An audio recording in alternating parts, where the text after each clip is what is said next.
So, kami po ay manood ng Conjuring today kasi bakit hindi po? So guys, kumakain na sila. Cause I ate in and out already. Binibidyoan lang naman. Ayan.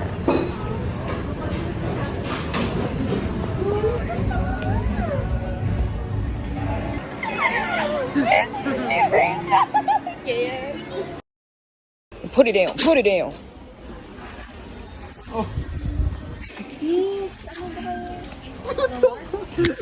Eh, syempre parang libre na nga parang. Oh!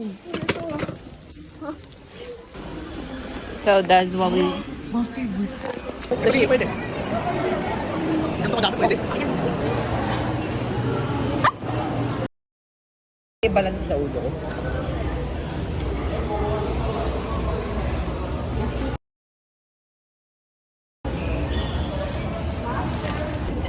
Before watching Conjuring.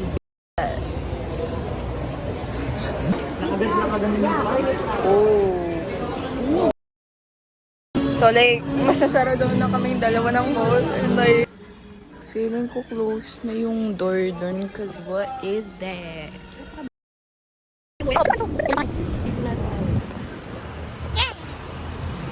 Is that yours?